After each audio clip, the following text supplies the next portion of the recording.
Have you ever felt lost in the chaos of trauma, craving safety, connection, and a place to belong? My guest, Juli, knows that ache.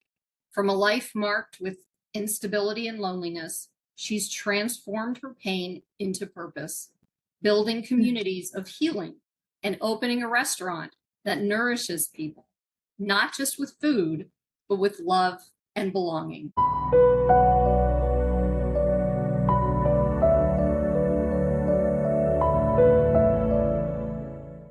Hey, I'm Caroline Rena, and I appreciate you being here on Awakening Soul Divinity. This particular message is a trigger warning. Some parts of this conversation may be emotionally triggering, particularly for highly sensitive people, empaths, and those carrying deep trauma or grief. Please honor your needs, self-care, watch slowly, pause if necessary, grab a blanket and a pillow, or come back when it feels supportive to you. You are our first priority. Thank you for being here. Now, before we dive in, if you're here because you're seeking truth, healing, and transformation, make sure to subscribe and share this episode with someone who's ready for their own awakening. Every conversation here is meant to inspire your journey and remind you you're not alone. Okay, Juli, welcome. Thank you so much for being here. Hi, thanks for having me.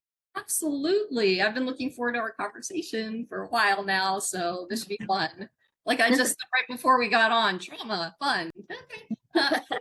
So this will be interesting. Juli, can you go a little deeper into the trauma you experienced and how your personal journey got you where you are today and into the work that you do? Yeah, having me. Thanks for inviting me on and having this conversation. I think that's so refreshing that we can talk about trauma in a way that is helps to just release the shame around that and keeping that energy bottled inside, that we can free it and start to move out of the unconscious or even the conscious victim state, and turn that into wisdom. So yeah, thank you for the work that you're doing. That's big. It's very big. Thank you. I think I really, my big thing is that it's important that people can connect with other people's stories and see what they've done and what they've been through and how they're helping other people now. So thank you for being here. You're welcome.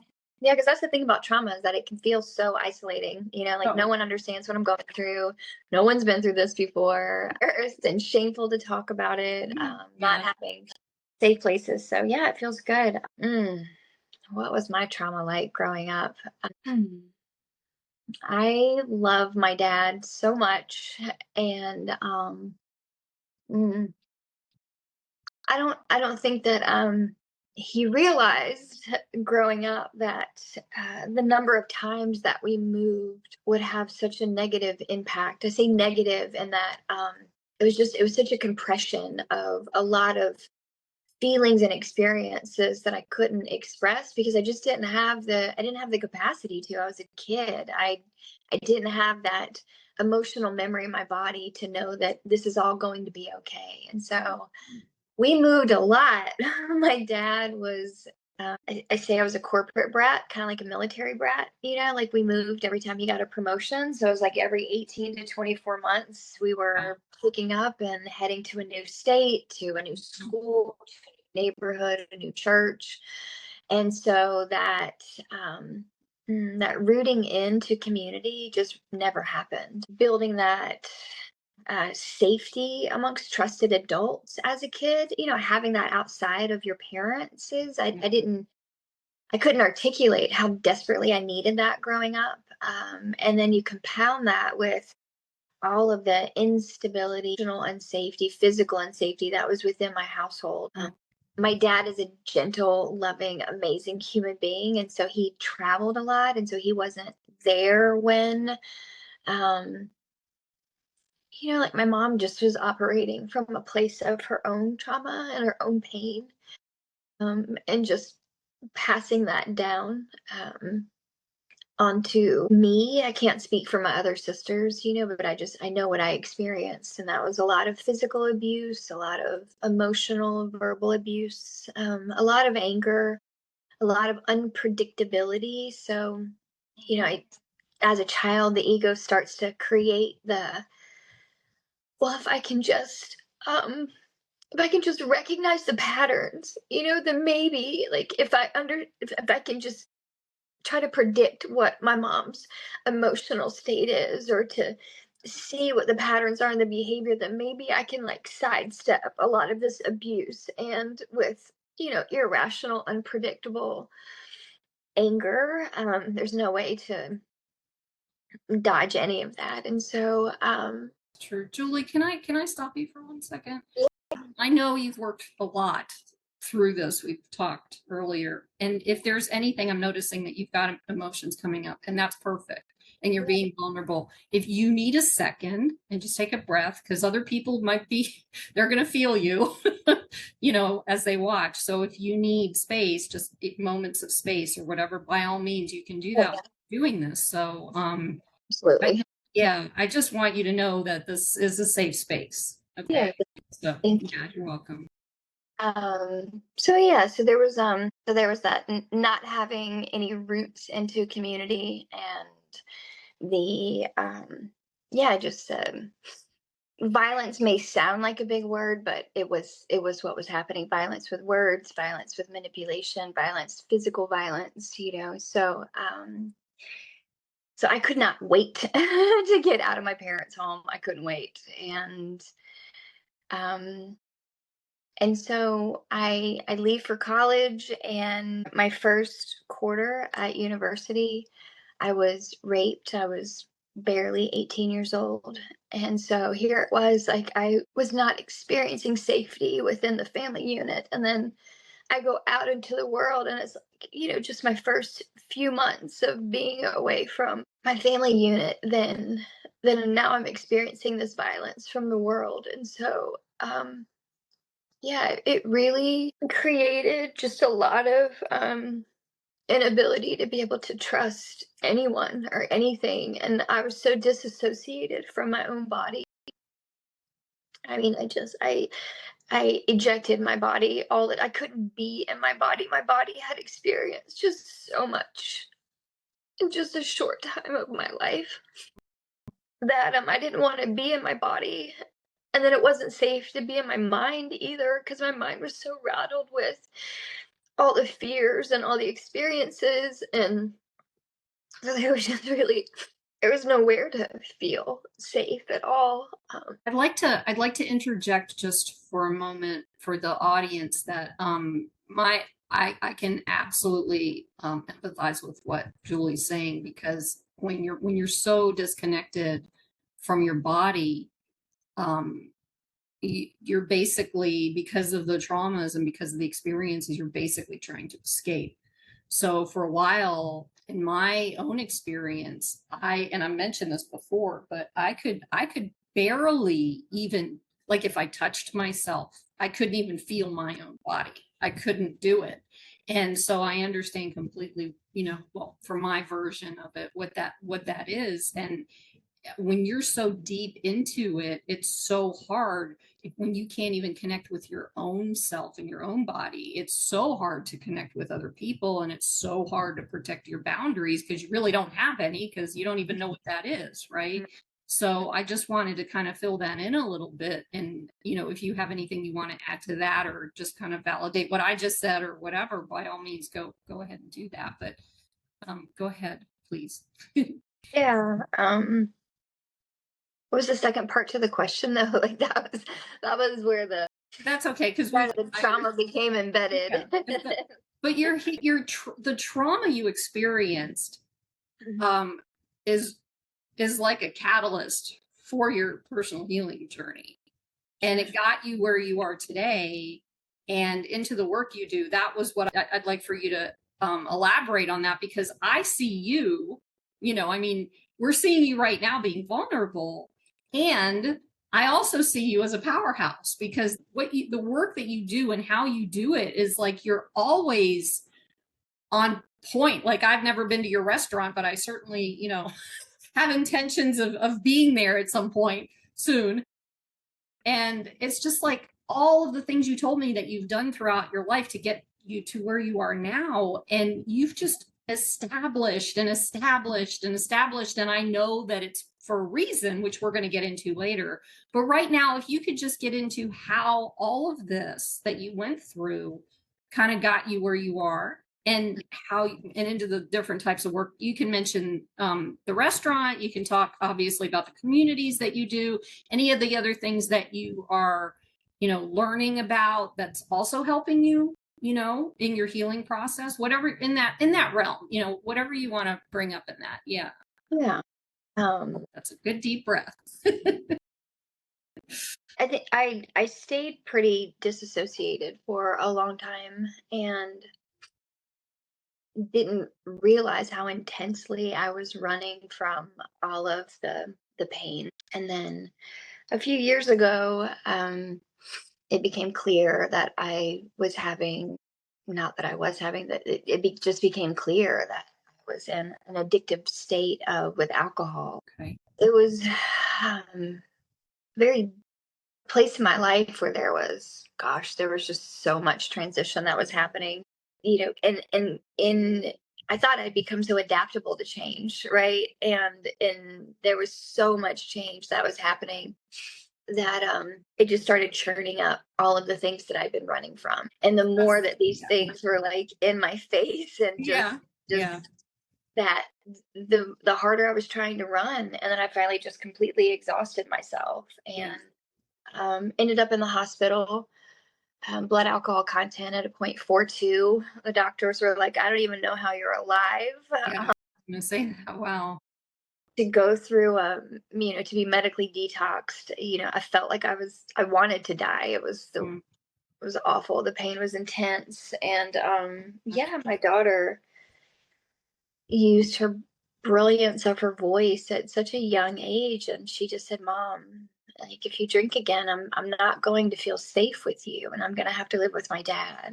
And wow, that just landed, and it cracked me open, because if there Mm. was any word that resonated, it was that word of safety, Mm. because I had never felt safe with my mom, ever. Never felt emotionally, physically, spiritually, never felt safe with her. And all of a sudden, here it was, I'm creating this I'm passing this down, I'm passing my trauma down to her. And it was such a wake up call that while she was sitting there with me, I picked up the phone, I called a rehab center, I checked myself in, and yeah, I've never even considered having a drink since then. It was like, no, that what is the most important to me is to, mm, yeah, how do I become, in order for me to become safe for my daughter in that kind of way that she's really desiring me to be safe, then I had to become safe in my own self. And, here we are, it's October. I mean, that felt like I was going into a haunted house. All of Right. the Yeah. and Yeah. the imagined boogeyman that it was like, whoo, but this is where we're going. And so the journey started. And during that time when all of this was happening, one of the major transitions was that I was being laid off. And the work I'd been doing up until then, I'd been, in and out of hospitality. Everything that I was doing had some element of hospitality. Okay. I will say this about my mom, like, she was a beautiful, just loved to have parties and have friends over. And, even though we were moving, I mean, she just created this sense of, um, it wasn't so much community as it was just these moments that were delightful. They were beautiful, big Sunday suppers. And Mhm. so I think that this sense of hospitality, I got to start to recognize in my own self, and then that with this unconscious desire for community, right? Yeah. Then Yeah. I've got, yeah, what's really interesting? I don't mean to interrupt, but I'm interrupting. good. I have learned this myself recently, or fairly recently, that, we're always so focused on all the bad stuff that we got from our parents. But there's another side to this of who we are, because we also have the good stuff that we get from them. And that is actually, aside from the lack of feeling safe, it Yeah. your ego or your whatever psyche combined all of this stuff into what you're doing now. So it's important for us to realize that we also get the good stuff. I told my mom recently, I was like, thank you for that. Thank you for just being this beautiful example of this matriarchal hostess, these fabulous, Christmases and Thanksgivings, like things were just, so celebratory and over the top. I also thanked her for my love of like leopard print and Funny. yeah. So no, I agree with you. It's easy just to take trauma and focus, laser it on just the things that hurt when in reality, imagine the worst person that you could think of in the entire world. Well, they're not all bad. There are people that love them. There are good aspects too, right? So But we get so angry, yes. feel so much shame that we can't see that in the other. It's just almost impossible to see that. So so thank you for bringing that. Go ahead. Yeah, so it's been a beautiful journey that I've been able to heal, with my mother and come into just this space of where now I feel soft around her. I feel her softness with me. There's actually been no spoken word of apology or even acknowledging how she was, but at the same time too, it's so true. And I would hear this and through spiritual teachers of you don't need the other person to heal. You don't ever need the other person to forgive them. You never need them to say or show or do anything, and the healing is possible. And I can say that with a matter of fact, like wholeheartedly it is. But so hospitality had always been just a huge part of just who I am. I love having parties. I love just entertaining people. And so it started coming out. In the recession of the early 2000s, I lost my corporate job, and my boyfriend at the time said, "Well, what do you really want to do?"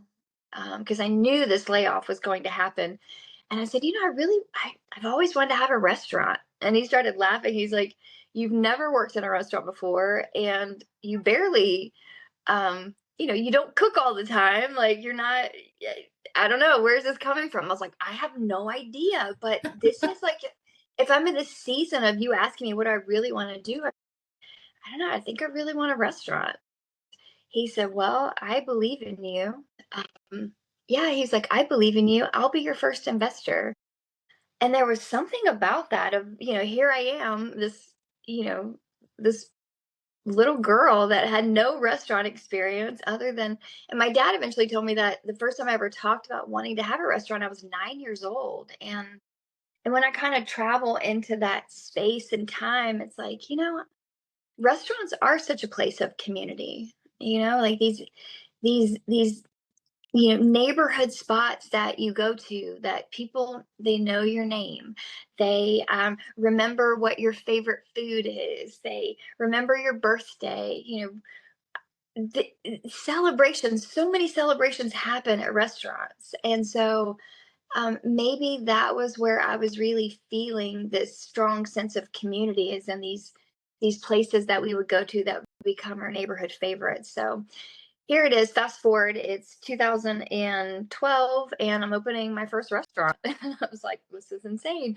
How am I doing this?" And then that turned into a second location, and now I've opened up a third location. Wow.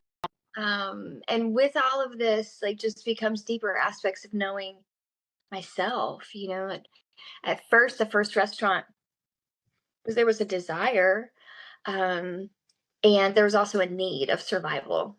So I really, in that first restaurant, I think that's how it is that I ended up in rehab, was that I just was running myself, like, just from sheer fear of survival, that we have to pay to live on this planet, which is kind of ridiculous. That could get into a whole nother, it's like free water, free air, free, wait, why are we paying for this? Exactly. Oh yeah. So in the midst of all of that, between between the restaurants, there was a beautiful farmers market that I got to be a part of creating, that We hosted at the restaurant for 5 years. Wow. That same space where the farmers market was for 5 years, that ended up, we had to shut it down during COVID, but then that it re-energized itself into a community center that we were hosting for 4 years. We were doing yoga and breath work and Wow. meditation and drum circles and ecstatic dance. We had a conscious cannabis club. Like, we had all of these like really cool gatherings in Is this that the big space. red The Big Love Yoga or Barn. big love yoga barn? Yeah, yeah, Yeah, yeah. See, yeah, that's how you and I in a roundabout way ended up meeting because I went to a ceremony at the Big Love Yoga Barn. So yes, I exactly. know exactly where that is. There's just this wild portal, that opened, and then also birthed a an actual for-profit yoga center. I ended up selling it in 2021, um, but nonetheless, I start to get this history of things that I'm birthing and I'm creating into the world, and then now through like the lens of, oh wow, like, not what am I going to create, but what I have created, and it just became very evident of, there is this really deep desire that I have to come into my own expansion and my own knowing of who it is that I am in this world, which is a very, I mean, as we all know, anyone that really goes on this journey of self, like, it's such an individual process, right? That we get to do in community at times, but it's very much an internal process. So here I am on this, this journey of expansion deep in my own process, creating what then ends up becoming these beautiful community spaces. So seeing and feeling even the polarity between that, between the individualism and the deep community aspect of all of this. And so it's just become, um yeah, I really feel like, yeah, that at the end of my life, that I get to say, like, good job, Julie, like, you did a good job, Share that because I feel like, and I want to ask this question because especially now, but this has been going on for a while. I'm not going to venture to say how long, but um, we are desperately in need of community. And a lot of people feel like we've been taught so well to be individual that we've forgotten what community is for the most part. Now, not everybody has done that, but even in the United States, especially, there's this lack of community in a lot of cases. And it's not the kind of community, where we all come together and we, what's the word I'm looking for? Start just gossiping and doing all that kind of stuff. What I'm talking about is an actual community where we're there to support each other, Yeah. and to be honest, I've been looking for something like that for probably my entire life, but I didn't know that until my recent my time in my healing journey over the past 8 years or longer. And I was wondering if you could, because I love the fact that you're missing safety and you're missing community in your makeup, in your soul, in your space, everything, that's what moved you to doing this. But why, if you could explain to our audience, why is community so important, and like, why do we need to stay connected um as a community instead of depending on outside sources and all this other stuff? What does that look like to you? Can you get into that a little bit? Yeah, sure. Yeah, the best I can. Okay. We weren't designed to be singular, autonomous, functioning creatures, like, in order for me to have skin, like, all of my skin cells have to come together and they Mhm. have to work together, right? I mean, Okay. same with my hair, right? Like, same Right. with my heart, like Yeah. the cells that create the atoms, my heart, like there's a coherence in all of that. And so I can actually, like, draw the lens back and look at it as, like, we little humans, I mean, we are these microorganisms and we were designed to interrelate with one another. And so Mhm. there's this beauty about the fact that the energy that is embodied within me has its own unique, beautiful makeup to it. That is, it is similar and it's also unique, right? It's has enough familiarity with other humans that we can say, okay, you are like me, but I'm Mhm. also different enough that I get to enjoy like my own uniqueness about me. Yeah. And so in that, we're not designed to live as hermits by ourselves. I mean, we could, beyond a shadow of a doubt, but if we Yeah. did, one, like our species would end. We wouldn't be procreating, right? We wouldn't be. Um, There's and that. Yes.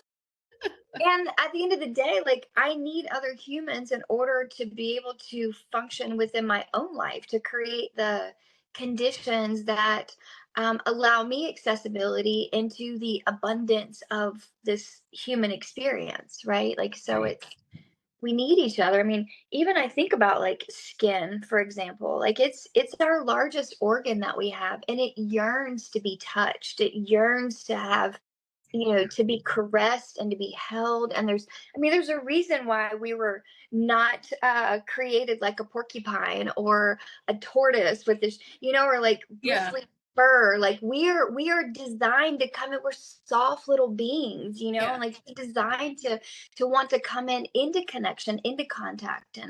And I think that I got to experience, and I think a lot of people that I know got to experience in COVID. I mean, just this idea that we were going to, function well as humans in complete isolation, right? Like that. Right. I think we all got to see that experiment just, run itself out.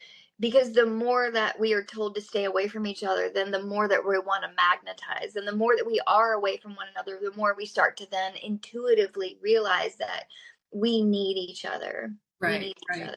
Well, yeah. Yeah. I think there's an important piece here. Most of my viewers, or a good portion of my viewers, are empaths. And I'm an empath.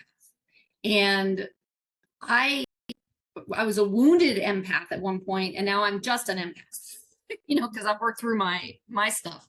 But what I found interesting is I went from isolating as a wounded empath, which I needed to do to heal myself, but I kept pulling away from people and getting out of. That's why I'm so probably so desperate to get into community now. But I was pulling away from people because it was painful for me. Like you're saying, skin touch, literally being around other people, and I'm highly sensitive. Felt like needles when I was around certain people or individuals that I was picking up on their energy. And that added to all the trauma that I had already had. And I was working through all of that. And Yeah. then as I was going through my healing process, I noticed when I do isolate, I don't do it now for escape.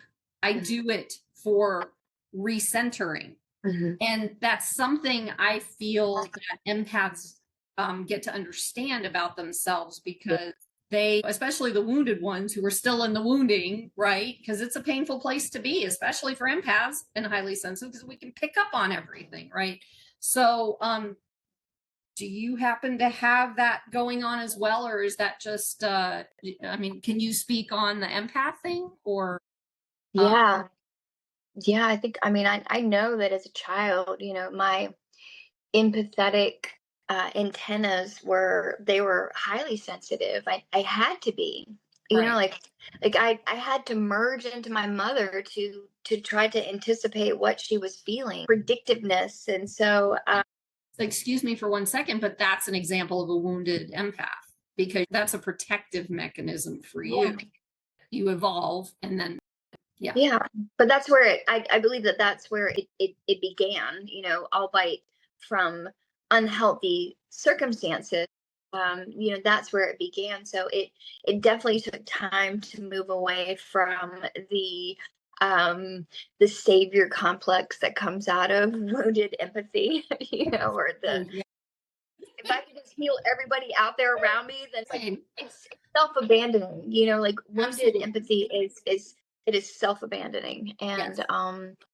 And so then, through the coming back into self, coming into my body. Oh my God. Like I want to be in my body all the time. I love my mind, and I love like this relationship between my mind, my body, my heart, like my womb, like it just in this resonance field of like not cutting anything off from the other, and how that allows me then to be in a deeper heart coherence with others without actually then needing to take on their pain, their problems there. And I am a very highly sensitive, energetic human being. And so there's a regulating of who I allow myself to be around, and people that I pick up that I'm like, I don't exactly need to know. I don't know necessarily what it is. I don't actually need to know what it is. What I know is that my energy field feels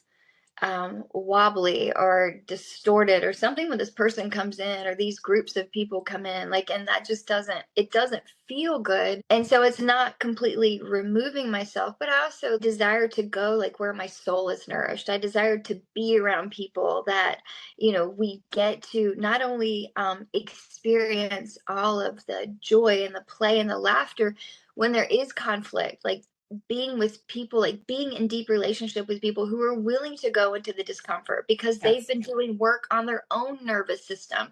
They can hold the dysregulation. They can stay in connection. Yes, They can be ma'am. like, I am so mad at you right now, but I love you so much that we're It, getting through this. We're yeah, gonna do it. Like, it took a oh, lot for me to figure that out, because whenever somebody got mad at me or I was upset, I would run. And then I got to the point where I was able to do that. That's powerful. That that is is such a power. powerful place to It be in. Yeah. is. And the Yep. trust that happens. So now like our relationship is deepened in a Yeah. place where it's like, whoa, I know that you're not going to leave me. I'm not going to leave you. I know that in your discomfort, you're not intentionally trying to hurt me, right? You're not.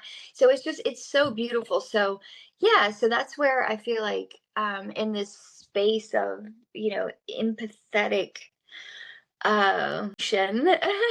with others, like I get to dance in that space now, as Yeah. opposed to um the people pleasing and the needing to save and the self-abandoning. Yes. And I, even like now, like I can recognize that if it starts to come up, it's like, oh, like yeah. pull the energy back in, Julie, Yeah. because I'll feel off center, Yeah. so Question I want to ask you before I get into the questions I ask all my guests. And is, like I said, I've mentioned a few minutes ago, I have been to your community, or the community that you built. You built that, correct? Or is that how we built. we Yeah, built? no, We the built team that built city. it. We built that city on love and peace. Anyway, yeah, but Yeah. and I know there's some adjustments that are happening right now with that community, but for because you're in, are you okay with me mentioning where you're located? Because that way we can get, maybe reach out to people who want to be part of that community. So Julie is in Yeah. Charlotte, North Carolina.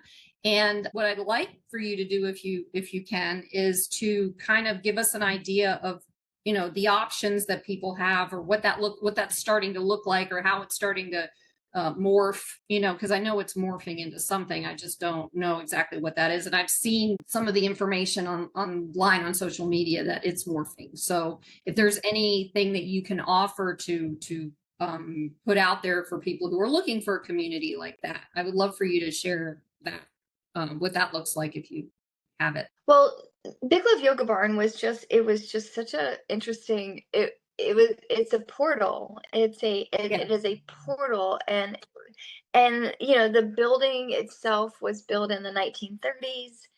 It had no heat, it had no air conditioning, it didn't even have working bathrooms, right? I mean, this was Yeah. basically, you would think it was Yeah. just an eyesore. Who wants to go there, right? Right. And It barely and has yet, working bathrooms, even, well, at least when I was there, but that's okay. It was funny. no, I mean, everybody would have to go into the restaurant. We would Right. go That's into the what, restaurant, yeah. so you Oh, didn't that's right. Yeah, yeah, right. So I mean, yeah. yeah. So Yeah. but the building itself, the Big Love Yoga Barn building itself, was just it was nothing that anyone would ever look at of value. And yet, Right. when the artists came in and started to paint, and then the sculpture started to arrive, and then the sacred geometry, installations were happening, and these random bhakti or kirtan, circles would be forming, and people just wanted to come together, and they wanted to be around others who were wanting to be in community. And so it just started to evolve, and I think that's one of the amazing things about creation. I never thought of myself as a creator, as an artist, right? Because we're taught that that looks like painting or drawing or Sure. Yeah. music or dance. Like, Not it's just true. very like, this is art. And I was like, oh my Yeah. God, no. Like, I Yeah. am a creator being. I Yeah. birth new realities. And so this and then once you birth it, then it's like it's like a child, you have to let it go into the world so that then it can become its own thing, right? Right. The more that you try to control it, then the less space that it has to just become. And so the Beautiful. becoming Yeah. of the barn was just this, like, we created a board. It's a nonprofit. Like, nobody owned it. It just was. It was the community owned it. The community was growing it, and we all just sat in amazement of, like, how is it? Why is it people are coming here? This is Yeah. insane. Yeah. Yeah. um, we had to close it down last year because I was relocating my restaurant, and so we were moving off that property, and we needed to close that. So that restaurant that's on that property was yours? Yeah, the restaurant that was on the property was mine. Interesting. Okay, because we went there after the cacao ceremony that we did, and it was the energy in that place was just absolutely just Mhm. it felt so good. Mhm. Aside from the fact that I did a cacao ceremony and that kind of looped me away in a whole different crazy, cleansing direction, but that's another story. But go ahead, please. That's exciting to know. Okay, so we had to close down the barn, and then we were working on resurrecting the barn, and we submitted plans to the city, and the city said, all of these new laws and building regulations, they turned it down and said the biggest building you can build is 300 square feet. So it's been an interesting year, Mm. because we're really missing. I can speak for myself, but then I know all the people that are, constantly reaching out, like, when's the barn coming back? When's the barn coming back? Because it was just this gathering space. And while we have some really other beautiful places, they're also on the outskirts of town, right? They're like more in, I don't want to say the country, but I mean, it's kind of, I mean, they're out, Yeah. they're out on farms, they're out in places which are Yeah. great, and it's amazing. And I'm so grateful that we have this. There was just something so unique about the barn being in this, like, urban space, like, where we could come together, and then from the coming together, all of the ripple effects of all of the collaborative creations that were all the friendships, all the relationships that were forming, like, it just became its own portal of creation. So I know that so many people are missing the barn right now. That makes a lot of sense. I want to interject the piece, the connections and all that kind of thing, because you and I ended up connecting because of the cacao ceremony that I went to, because I was staying in north of Charlotte for about 2 months. I wanted to do the cacao ceremony. And I ended up meeting one of the people who led the cacao ceremony, who's also one of the people you've worked with. Mhm. And so, and I've been living in Florida. So you pulled me in, Mhm. and then I got to experience that. So I know exactly what you're talking about, which is probably why I've got this myself, why I have this pull into getting back, or one of the Yeah. reasons why I have this pull into getting back into that kind of community. Cause I mean, I've been connected with Jane since Mhm. I met her. And she actually was on here. I interviewed her. So that was last year. And yeah, so it's like that's the point, even with this podcast, is to create this community, as far as reachable as possible, because Mhm. we all need that. It's important for us to do that. I've been excited to talk with you because of Jane, and I think it's interesting how the universe works with bringing things full circle when it's time. I just, and that's what this feels like to me. So thank you for sharing all of that.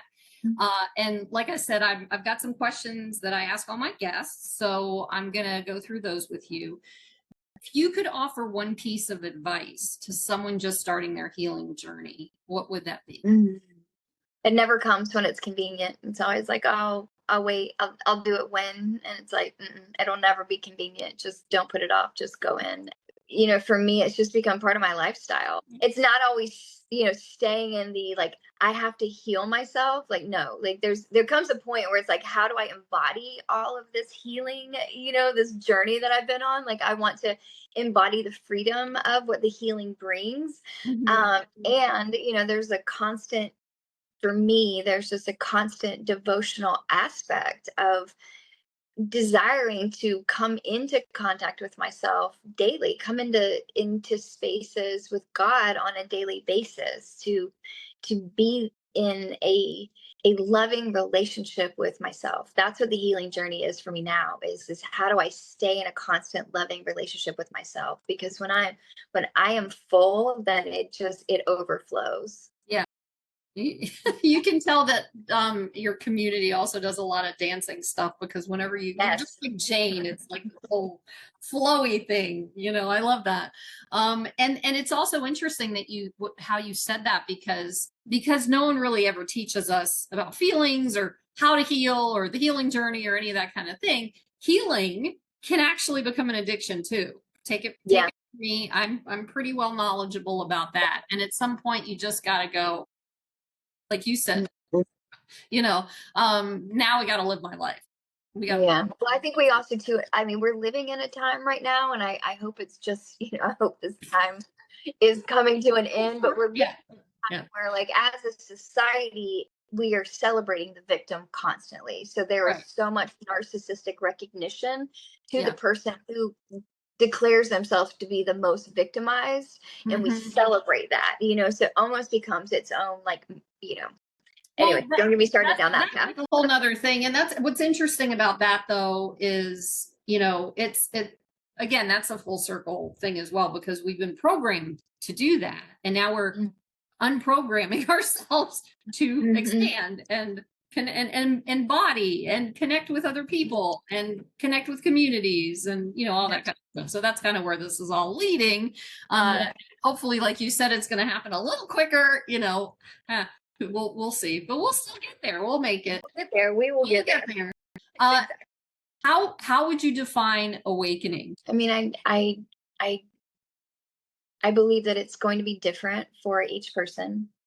I think in the most simplest way that I would describe it is that um, I started to become less fixated on my own beliefs as being concrete, and allowing them to start having some malleability and flexibility, so that then I could start to orient, my view of things in ways that are like, oh, I've never thought of things that way before. I've never seen it that way before. Whoa, like now I'm open.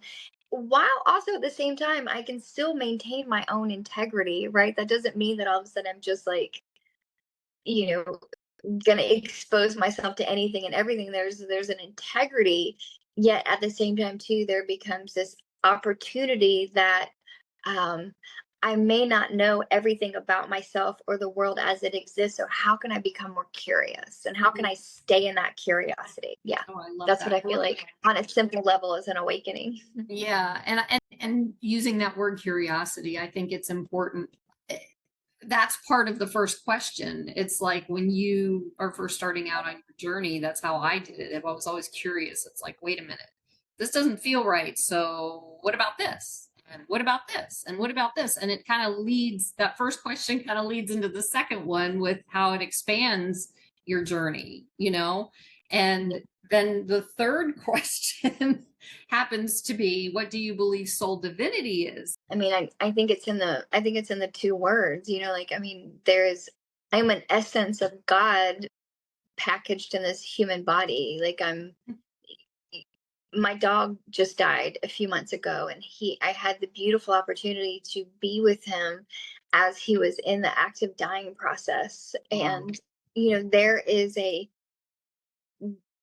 a reality of when the soul untethers from the muscle and the fascia and the bones and the blood and the organs, like the soul untethers from that. And there was most definitely a moment when he was breathing, he was there, and then it was gone. And to just feel that void of space right after there was no more life force in him was like, yeah, there is something that is so much greater than me that is permeating into everything. And so I think soul divinity, it is what it is. We are divine beings.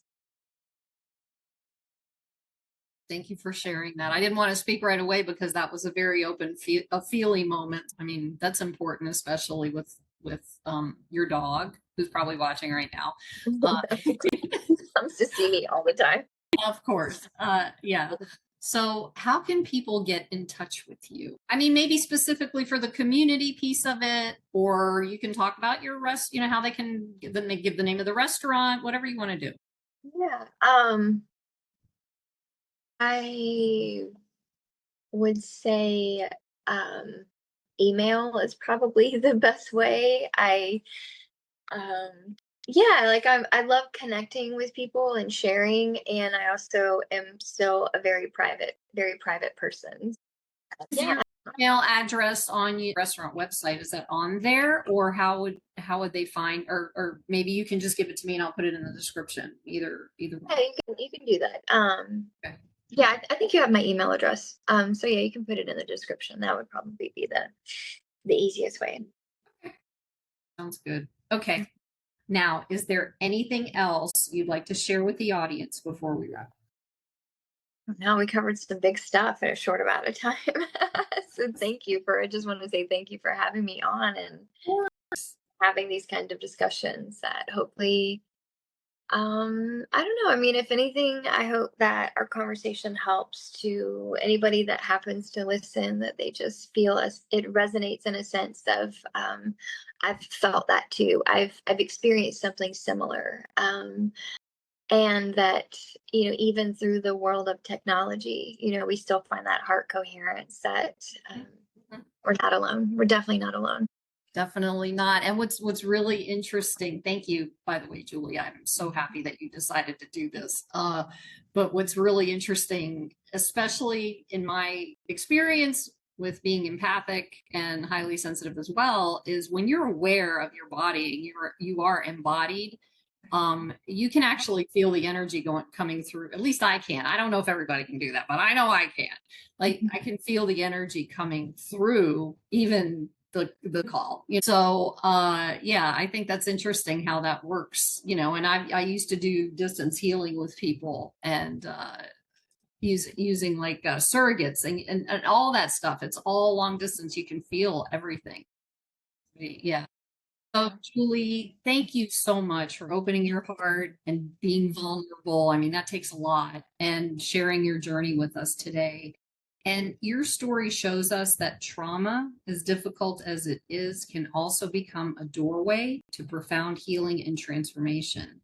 And your work reminds us that true healing touches the mind, the spirit, and the essence of our humanity. To everyone out in the audience, may this conversation remind you your experiences are real, your growth is possible, and you are seen. Thank you for walking this path with us on Awakening Soul Divinity. Thank you for being here. Click on one of the videos below to keep going on your healing journey. And don't forget to subscribe.